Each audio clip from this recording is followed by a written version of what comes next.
Do you know these steps of a civil suit which are provided under CPC?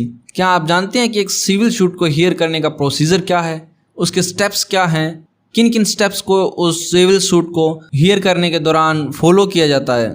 तो hi guys, how are you all.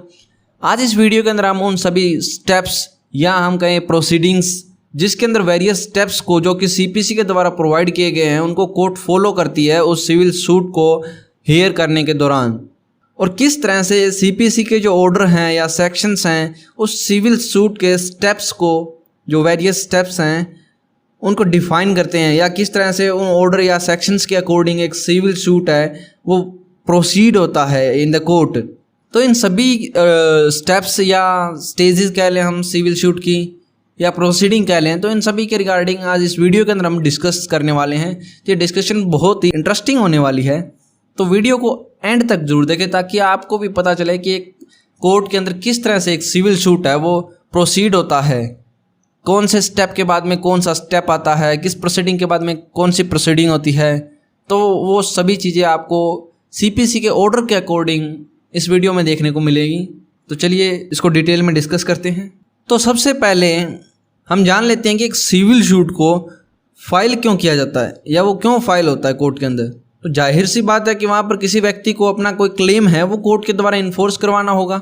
तो court में जाने से पहले जो एक सिविल सूट को इंस्टीट्यूट करने के लिए या वो कब किया जाता है या इसकी ज़रूरत क्यों पड़ी, तो यहाँ पर बात ये है कि जब भी कोई डिस्प्यूट अराइज होता है बिटवीन टू पार्टीज़ के बीच में किसी मैटर को लेकर के, और वो पार्टीज़ उस मैटर के ऊपर अपना अपना जो हक है क्लेम कर रही है उसको, तो ऐसी सिचुएशन के अंदर एक कोर्ट है वो एक जरिया है उनके उस क्लेम को डिसाइड करने के लिए कि वो किस पार्टिकुलर पार्टी से रिलेट करता है वो मैटर। तो ऐसे केस के अंदर यहाँ पर कोड ऑफ सिविल प्रोसीजर के द्वारा एक प्रोसीजर प्रोवाइड किया गया है जिसे हम सिविल सूट कहते हैं, जिसके अंदर एक कोर्ट है वो स्टेप बाय स्टेप उनके जो भी क्लेम्स हैं या जो भी फैक्ट हैं उनको या एविडेंस हैं, उनके डॉक्यूमेंट्स हैं, उनको एग्जामिन करती है, या वो पार्टीज़ हैं उनको एग्जामिन करती है, या कोई विटनेसेस हैं उनको एग्जामिन करती है, या उनकी जो भी आर्ग्यूमेंट्स हैं उनको वो कोर्ट है सुनती है और लास्ट में उनको अपना डिसीजन सुनाती है या जजमेंट देती है। तो ये थी कोर्ट में जाने से पहले की जो बातें थी। अब कोर्ट में एंटर करने के लिए यानी कि उस जो मैटर है वो डिस्प्यूट है उसको कोर्ट में ले जाने के लिए सबसे पहले हमें एक सूट है उसको इंस्टीट्यूट करना पड़ता है। तो यहाँ पे सूट को इंस्टीट्यूट करने के रिगार्डिंग जो सिविल प्रोसीजर कोड है उसके अंदर सेक्शन 26 के अंदर प्रोविज़न दिए गए हैं। ऑर्डर 4 रूल 1 भी इसी के बारे में डिस्कशन करता है। ये क्या कहते हैं, ये कहते हैं कि एक सूट है उसको इंस्टीट्यूट कैसे किया जाए, कब किया जाएगा। ये कहते हैं कि जो प्रत्येक सूट है वो शैल बी इंस्टीट्यूटेड होगा by the presentation of a plaint या फिर कोई इन अ सच अदर मैनर जो कि प्रिस्क्राइब्ड है by the civil procedure code. तो जाहिर सी बात है सबसे पहले हमें सूट को इंस्टीट्यूट करने के पहले प्रेजेंटेशन करनी पड़ेगी प्लेंट की। तो ये है फर्स्ट स्टेप किसका या स्टार्टिंग पॉइंट किसका, प्लीडिंग का, एक केस की या सिविल सूट की स्टार्टिंग पॉइंट है जिसे हम कहते हैं प्रेजेंटेशन ऑफ अ प्लेंट। और जो वो जुडिशियल सिस्टम है इस सिविल लॉ के अंदर वो इस प्लेंट की फाइलिंग के द्वारा ही मोशन में आता है। तो अब प्लेंट क्या चीज़ है, प्लेंट है जो ऑर्डर 7 के अंदर CPC के अंदर डिफाइन की गई है, जिसके अंदर जो प्लेंटिफ है यानी कि जो पर्सन है जो क्लेम कर रहा है अपने मैटर को, वो उसके अंदर अपने फैक्ट्स को बताता है या जो भी रिलीफ मांग रहा है या जो क्लेम कर रहा है वो उसके अंदर मेंशन करता है, रिटर्न उसकी जो स्टेटमेंट्स हैं वो उसके अंदर मेंशन करता है। अब प्लेंट के रिगार्डिंग आपको अगर फुल डिटेल में वीडियो है चाहिए तो वो ऊपर आई बटन में देख लीजिए, जिसमें हमने एक प्लेंट के डेमो के माध्यम से समझाया है कि किस तरह से एक प्लेंट को ड्राफ्ट किया जाता है, उसमें क्या क्या चीज़ें मेंशन होती है, या प्लेंटिफ है वो उसके अंदर क्या क्या चीज़ें मेंशन कर सकता है, रिटर्न कर सकता है, जिनके आधार पर उसका जो सिविल सूट है वो डिपेंड करने वाला है। तो अब प्लेंटिफ के द्वारा एक प्लेंट फाइल हो गई कोर्ट में, यानी कि मैटर है वो कोर्ट में आ गया। अब ये फर्स्ट स्टेप था। अब बारी आती है सेकंड स्टेप की। तो जैसे ही प्लेंट है वो कोर्ट के अंदर आती है तो कोर्ट सबसे पहले उसकी कंसिडरेशन करेगा, यानी कि उसको कंसिडर करेगा कि क्या वो मेंटेनेबल है, या उसको रिटर्न किया जाए, या उसको रिजेक्ट किया जाए, या उसको एडमिशन किया जाए। प्लेंट है जिसके अंदर जो इसके स्टेटमेंट ऑफ फैक्ट्स हैं रिटर्न किए गए हैं प्लेंटिफ के द्वारा, अगर उनके आधार पर कोर्ट को लगे भी ये जेन्युइन प्लेंट है, इसके अंदर काज ऑफ एक्शन एक्यूरेट है, तो वो ऐसे केस के अंदर है जो कोर्ट उस प्लेंट को एडमिट कर लेगा और उसके बाद में आता है सेकंड स्टेप, यानी कि जिसके खिलाफ उसने वो प्लेंट दायर की है। भाई जिसके खिलाफ वो प्लेंट दायर किया उसे भी तो बुलाना है, क्योंकि एक साइड से कोई भी केस है वो हियर नहीं किया जा सकता।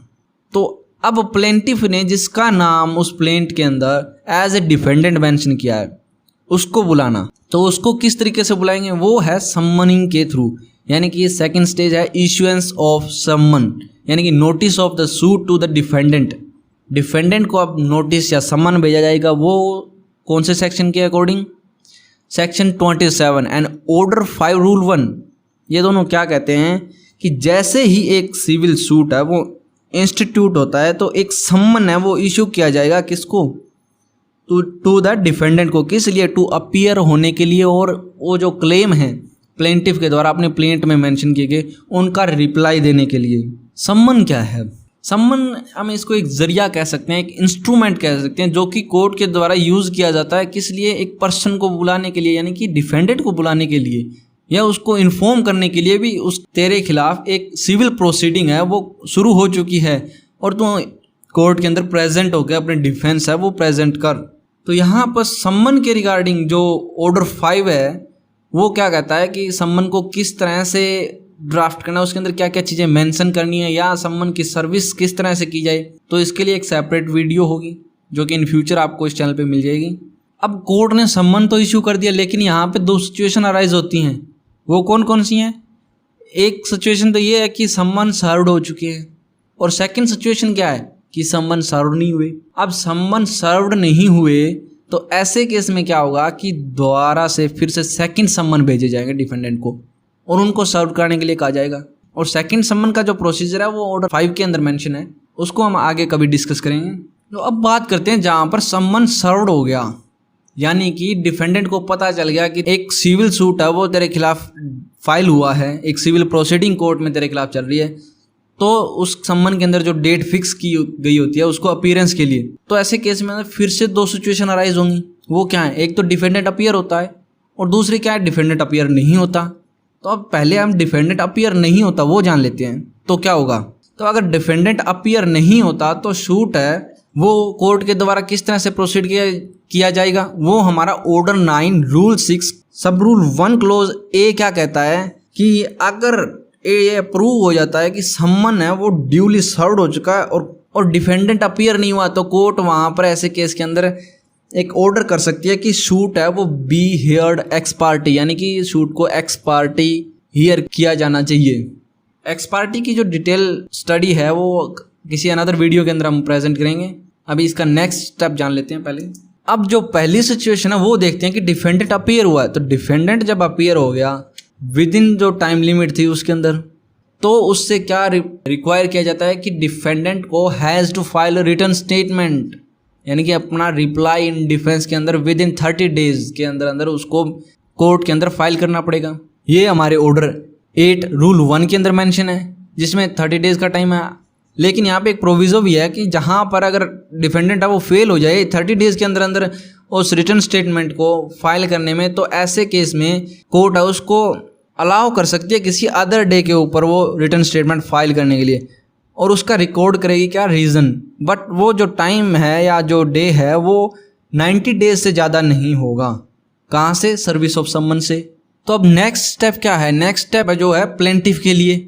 अगर डिफेंडेंट जैसे ही रिटर्न स्टेटमेंट वो फाइल करता है तो वहाँ पर प्लेंटिफ है उसके पास एक ऑप्शन है अपना रेप्लिकेशन फाइल करने के लिए। रेप्लिकेशन क्या है, रेप्लिकेशन उसके जो रिटर्न स्टेटमेंट है उसका रिप्लाई है, उसके अंदर उसने क्या ऑब्जेक्शन किया है, क्या कंटेंशंस की हैं, उनका रिप्लाई देना जो कि प्लेंटिफ के द्वारा दिया जाता है। तो उस केस के अंदर उसे हम उसकी जो प्लेंटिफ किया है द्वारा रेप्लिकेशन कहेंगे। अब नेक्स्ट स्टेप क्या है, नेक्स्ट स्टेप है examination of parties by the court. ये हमारा ऑर्डर 10 कहता है। इसमें क्या कहा गया है कि जो फर्स्ट हियरिंग होती है उस शूट की, तो वहाँ पर कोर्ट है वो असर्टेन करता है क्या, फ्रॉम द ईच पार्टी से, कि वेदर ही एडमिट्स और डिनाई सच एलिगेशंस और फैक्ट जो कि मेड है उनकी प्लेंटिफ या रिटर्न स्टेटमेंट के अंदर, यानी कि जो रिटर्न स्टेटमेंट या प्लेंट के अंदर जो पार्टीज़ के द्वारा फैक्ट्स दिए गए हैं, क्या वो पार्टीज़ उनको एडमिट करती है या डिनाई करती हैं। तो यहाँ पर जो भी एडमिशन है, डिनाइल्स हैं, उनको कोर्ट है वो रिकॉर्ड कर लेता है। एंड जो पार्टी का एग्जामिनेशन है और क्या असर्टेन करने के लिए किया जाता है वो है कि उनके बीच में जो एक्चुअल मैटर क्या है, यानी कि मैटर इन कंट्रोवर्सी जो शूट का है वो क्या है, उसको असर्टेन करने के लिए जो कोर्ट है वो उन दोनों पार्टीज को एग्जामिन करती है। ये हमारा ऑर्डर 10 बात करता है। नेक्स्ट स्टेप है डिस्कवरी एंड इंस्पेक्शन, जो कि ऑर्डर 11 के अंदर सीपीसी में प्रोवाइड किया गया है। इसमें क्या कहा गया है कि अगर कोई पार्टी है सूट की, यानी कि प्लेंटिफ या डिफेंडेंट, उनको क्या अपीयर होता है कि जो अपोनेंट का जो केस है वो सफिशिएंटली डिस्क्लोज नहीं हो रहा उसकी प्लीडिंग के थ्रू, तो वो वहाँ पर उसके जो मटेरियल फैक्ट है जो कि अपोजिट पार्टी के द्वारा उस केस के अंदर कंसीडर किए गए हैं या डॉक्यूमेंट्स हैं उसकी पोजीशन में, तो वो उन सभी फैक्ट्स को जान सकता है इस ऑर्डर के थ्रू। मीन्स कि जो पार्टी है वो केस के जितने भी फैक्ट्स हैं या डॉक्यूमेंट्स हैं उनको डिस्कवर कर सकती है या उनको इंस्पेक्ट कर सकती है इस स्टेज के अंदर। अब डिस्कवरी और इंस्पेक्शन होने के बाद में नेक्स्ट स्टेज क्या आती है?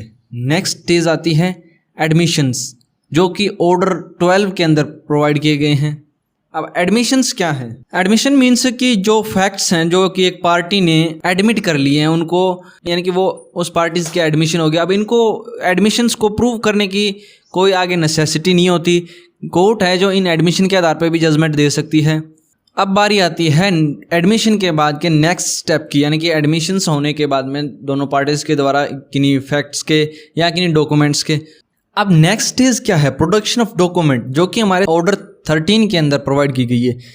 वैसे जनरली क्या है कि जब हम प्लेंट को फाइल करते हैं या रिटर्न स्टेटमेंट्स को जो फाइल करते हैं उस समय उनके साथ में जो डॉक्यूमेंट्स होते हैं जिनके ऊपर हमारा सूट है वो रिलाई करने वाला है, या वो डॉक्यूमेंट जो कि उस प्लेंट या हमारे क्लेम के सपोर्ट में होते हैं वो उस टाइम उसमें उसके साथ में प्रोड्यूस करते हैं। बट इसी के साथ में ऑर्डर 13 और रूल 1 क्या कहता है? ये डायरेक्ट्स करता है पार्टी एंड प्लीडर को क्या टू प्रोड्यूस करने के लिए जितने भी डॉक्यूमेंट्री एविडेंस हैं उनको ओरिजिनल में। प्लेंट और जो रिटर्न स्टेटमेंट की उसके साथ में शायद हमने कॉपी लगाई हो, लेकिन यहाँ पर जो है वो ओरिजिनल डॉक्यूमेंट है वो प्रोड्यूस किए जाएंगे ताकि जो केस का ट्रायल है उसको एक फेयर ट्रायल के तौर पे प्रोसीड किया जा सके। डॉक्यूमेंट के प्रोडक्शन के बाद में अब नेक्स्ट स्टेप आता है फ्रेमिंग ऑफ इश्यूज, जो कि हमारा सीपीसी का ऑर्डर 14 प्रोवाइड करता है। फ्रेमिंग ऑफ इश्यूज क्या है? फ्रेमिंग ऑफ इशू हमारे जो केस की यानी कि सूट की एक नींव कह सकते हैं, जिसके आधार पे आगे जो प्रोसीडिंग्स हैं वो होने वाली है। यानी कि इस सूट के अंदर किन किन मैटर को डिसाइड करना है, क्या इसके अंदर इश्यूज हैं उनके रिगार्डिंग, जिनको दोनों पार्टीज है के द्वारा प्रूव किया जाना है। इश्यूज को हम एक सूट की है वो बैकबोन भी कह सकते हैं। ये इशू ही हैं जिनके आधार के ऊपर एक जो पार्टीज के द्वारा मैटर के अंदर जो है एविडेंस प्रोड्यूस कर दिए जाते हैं, न कि जो प्लीडिंग है वो। अब इशू किस तरह से फ्रेम किए जाते हैं उसके रिगार्डिंग जो प्रोविजंस हैं वो हम अभी कभी उसके रिगार्डिंग जो डिटेल प्रोविजंस है यानी कि ऑर्डर 14 है वो अपनी कभी किसी अनदर वीडियो के अंदर डिस्कस करेंगे। अब आगे चलते हैं नेक्स्ट स्टेप की तरफ। इशू फ्रेम होने के बाद में कौन सा स्टेप आता है? वो है summoning and attendance of witness, जो कि हमारा ऑर्डर 16 प्रोवाइड करता है। ऑर्डर 16 क्या कहता है? ऑर्डर 16 का रूल 1 कहता है कि जब पार्टीज हैं फ्रेमिंग इशू हो गए तो उसके बाद में सबसे पहले जितने भी विटनेसेस हैं वो प्रोड्यूस करना चाहती है तो उनकी लिस्ट कोर्ट के अंदर प्रोड्यूस करेगी। लिस्ट फाइल करने के बाद में पार्टी जिन विटनेसेस को बुलाना चाहती है उनके लिए जो कोर्ट के अंदर है एक एप्लीकेशन फाइल करेगी। उसके बाद में कोर्ट है वो सम्मन इशू करेगा उस विटनेस को अपीयर होने के लिए। अब जब विटनेसेस को सम्मन हो गया है और वो कोर्ट में अपीयर होते हैं तो यहाँ पर नेक्स्ट स्टेप आता है, वो है ऑर्डर 18 के द्वारा प्रोवाइड किया गया, यानी कि एग्जामिनेशन ऑफ विटनेसेस। तो यहाँ पर जो विटनेसेस कोर्ट में प्रोड्यूस हुए हैं उनको एग्जामिन किया जाता है दोनों पार्टीज के द्वारा। तो यहाँ पर ऑर्डर 18 का जो रूल 4 है वो क्या कहता है? रिकॉर्डिंग ऑफ एविडेंस के बारे में, जिसमें क्या कहा गया है जो एग्जामिनेशन इन चीफ है एक विटनेसेस का वो शैल बी ऑन एफिडेविट के ऊपर होगा एंड एक कॉपी है उसकी वो सप्लाई की जाएगी अपोजिट पार्टी को बाय दी पार्टी, यानी कि उस पार्टी के द्वारा जो कि एविडेंस है को बुलाया है, उस विटनेस को जिस पार्टी ने बुलाया है वो पार्टी अपोजिट पार्टी को एक एफिडेविट की वो कॉपी है वो सप्लाई कर देगी। और उसके बाद में उस एफिडेविट के आधार पर जो अपोजिट पार्टी है वो उस विटनेसेस का क्रॉस एग्जामिनेशन करेगी और जो कि रिकॉर्ड किया जाएगा कोर्ट के अंदर। तो जैसे ही विटनेसेस कंप्लीट हो जाते हैं तो उसके बाद में नेक्स्ट स्टेज आती है केस की हियरिंग की, यानी कि आर्ग्यूमेंट्स की, जहां पर दोनों पार्टीज हैं जो अपने अपने आर्ग्यूमेंट्स है वो कोर्ट के समक्ष पेश करती हैं, जिनमें वो अपने एविडेंसेस हैं, विटनेसेस है, डॉक्यूमेंट्स है जो प्रोड्यूस किए हैं उनको ब्रीफली एक्सप्लेन करती है, या अपने जो भी आर्ग्यूमेंट्स है वो कोर्ट के सामने रखती हैं, जिनके आधार पर आगे कोर्ट है नेक्स्ट स्टेज पर जाता है। तो अब जैसे ही जो विटनेसेस या एविडेंसेस वगैरह कंप्लीट होती है, जितनी भी विटनेसेस है वो रिकॉर्ड कर लिए जाते हैं, तो उसके बाद में जो नेक्स्ट या लास्ट स्टेज हम जिसको कह सकते हैं वो आती है ऑर्डर 20 की, यानी कि जजमेंट एंड डिक्री की। अब यहाँ पर कोर्ट है जो अभी आर्गूमेंट्स हुई है या जो भी डॉक्यूमेंट्स प्रोड्यूस किए गए हैं और एविडेंस प्रोड्यूस किए गए हैं या जो विटनेसेस आए हैं, उन सभी के आधार के ऊपर कोर्ट है वो एक जजमेंट है वो प्रोनाउंस करती है कोर्ट में। अब जो कोर्ट है जो ऑर्डर 20 के अंदर अपना जजमेंट जब प्रोनाउंस कर देती है तो उसके 15 डेज के अंदर अंदर या फिर जितना जल्दी हो सके कोर्ट है वो डिक्री को ड्रॉन अप करती है, यानी कि एक डिक्री प्रिपेयर करती है। अब जो कोर्ट ने डिक्री पास कर दी, लेकिन अगर जो पार्टी है जिसके खिलाफ डिक्री हुई है अगर वो उस डिक्री से सेटिस्फाइड नहीं है तो वो वहाँ पर एक स्पेसिफाइड पीरियड के अंदर जो कि कोर्ट के द्वारा प्रोवाइड किया गया है उस डिक्री के अपील कर सकती है। अगर उस स्पेसिफाइड पीरियड के अंदर वो अगर अपील नहीं करती पार्टी तो उसके बाद में नेक्स्ट स्टेप आता है उस डिक्री को एग्जीक्यूट करवाना, यानी कि इन्फोर्स करवाना। वो है एग्जीक्यूशन ऑफ डिक्री जो कि ऑर्डर 21 के अंदर प्रोवाइड की गई है। तो ये था हमारा एक सिविल सूट का प्रोसीजर या उसके स्टेप कह सकते हैं या उसकी स्टेजेस, जिनके आधार पर एक सिविल सूट है वो स्टेप बाय स्टेप प्रोसीड होता है कोर्ट के अंदर। तो इस तरह से अगर आप सिविल प्रोसीजर कोड को रीड करते हैं तो आपको जितने भी प्रोविजंस हैं, ऑर्डर हैं, रूल्स हैं वो इजीली रिमेंबर हो जाते हैं, याद हो जाते हैं। इस वीडियो में हमने जितने भी जो स्टेप्स हैं सिविल सूट के जिनको हमने अभी डिस्कस किया है, इन सभी को यदि आप डिटेल में जानना चाहते हैं तो इस चैनल को सब्सक्राइब कर लें, क्योंकि हम इस चैनल के ऊपर ये जितने भी स्टेप्स हैं इनकी डिटेल स्टडी या इनकी डिटेल में जो वीडियोस हैं वो इन फ्यूचर में अपलोड करेंगे, ताकि जब भी वो अपलोड हो तो उनका आपको नोटिफिकेशन मिल जाए और आप उन वीडियोस को मिस ना करें। आई होप कि आपको जो ये स्टेप्स हैं या जो जितने भी जैसा भी प्रोसीजर बताया है, ये ऑर्डर है इनके साथ में या सेक्शंस हैं, अच्छे से समझ में आ गए होंगे।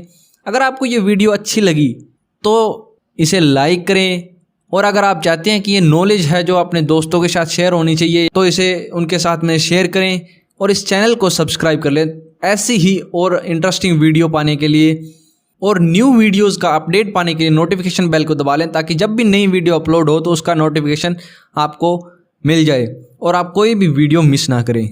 Thanks for watching video, like and subscribe for more such videos, keep learning.